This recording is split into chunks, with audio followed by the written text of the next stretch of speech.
Muito obrigada, Sra. Presidente. Sra. Presidente, senhoras e senhores deputados, depois de 2 anos de um governo de PSD e CDS a dizer às famílias que se endividaram para comprar a casa onde vivem, que estas tinham vivido acima das suas possibilidades, descobrimos que, afinal, tinham sido os gestores que o próprio depois o governo tinha escolhido para serem os governantes nestes tempos difíceis, que claramente tinham gerido e vivido acima das nossas possibilidades.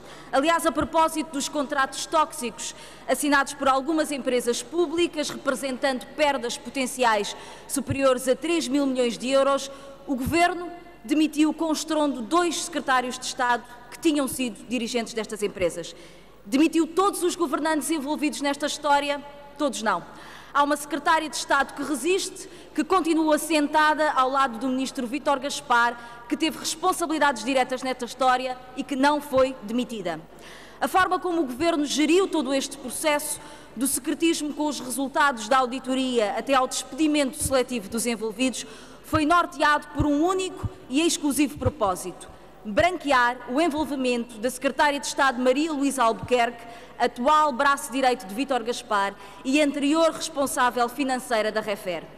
Jogos de palavras sobre a natureza tóxica ou exótica dos contratos, documentos ocultados, contratos que misteriosamente foram alterados à última da hora. Valeu tudo nos últimos 2 meses para proteger uma secretária de Estado. Comecemos então pelo início. Quando o Governo tomou posse, foi avisado, através de um despacho do Tesouro, que os contratos de seguro de risco assumidos por algumas empresas públicas excediam em muito a proteção dos contratos de empréstimo e tinham características tóxicas altamente especulativas. As perdas para os cofres públicos ascendiam na altura, quando o Governo tomou posse, a 1.400 milhões de euros potenciais. 1 ano e meio depois, e sem nada ter feito para travar a bola de neve que já estava em andamento, já as perdas potenciais tinham duplicado e ascendiam a 3 mil milhões de euros e os bancos começavam a exigir o retorno. Foi então que o Governo meteu mãos à obra. 1 ano e meio de inação de Vítor Gaspar tornou-se muito rapidamente numa única e deliberada ação: proteger a face do Governo, separar Maria Luísa Albuquerque dos restantes gestores públicos com responsabilidade nesta matéria, 2 dos quais, na altura, ocupavam lugar no Governo. Na verdade, a primeira diligência do Governo foi entregar a condução deste processo à própria Maria Luísa Albuquerque.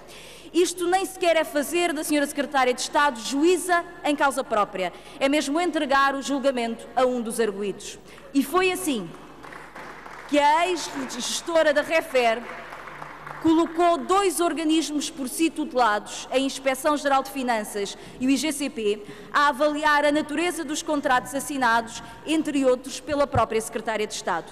Como o que começa torto, tarde ou nunca se endireita, em fevereiro deste ano, Maria Luísa Albuquerque solicita à Inspeção-Geral das Finanças uma auditoria ao Metro de Lisboa, Metro do Porto, Carris, CP, STCP, EGREP, mas não pediu nenhuma auditoria à Refer. A mesma Refer, exatamente, recorde-se, cuja pasta financeira tinha sido ocupada por Maria Luísa Albuquerque. O Governo tinha fundamentação jurídica, há um parecer no escritório de advogados nesse sentido e técnica no relatório do IGCP, para obter a nulidade das transações via litigação em tribunais portugueses. Havia espaço para o fazer, havia interesse público o fazer, mais a mais quando se sabe que esse caminho foi seguido para casos idênticos pela Câmara de Milão, com um resultado favorável para os contribuintes italianos. O IGCP aconselhou mesmo uma versão musculada nas negociações com a JP Morgan. O resultado, contudo, foi o seguinte: a semana passada, a Secretária de Estado, Maria Luísa Albuquerque, aproveitou o dia de Santo António para pagar 21 milhões de euros à JP Morgan para cancelar 2 swaps problemáticos com a Refer, com a própria Refer, um dos quais foi assinado, adivinhe-se por quem? Exatamente, por Maria Luísa Albuquerque.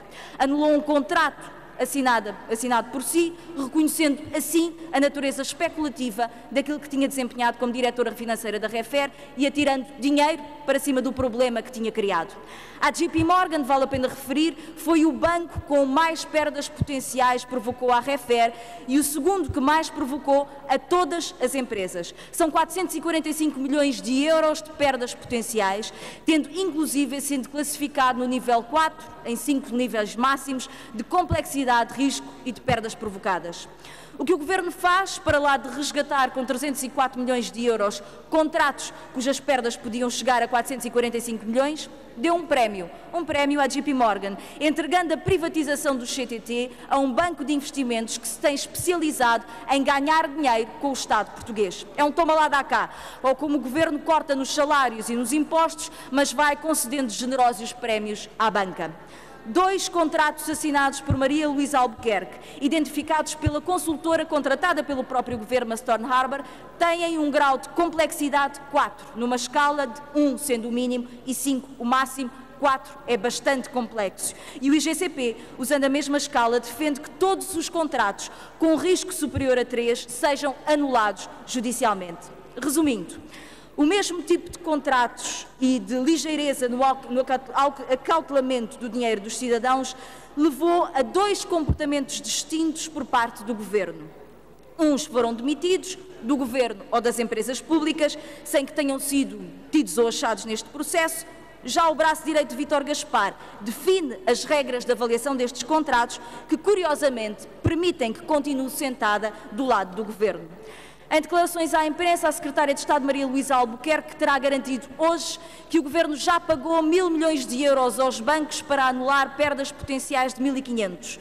Por este andar, e não aceitando a via judicial que é dada em tantos pareceres e recomendada por tantos financeiros, o Governo vai dar 2.000 milhões de euros à banca, um valor muito superior ao buraco potencial que existia quando tomou posse.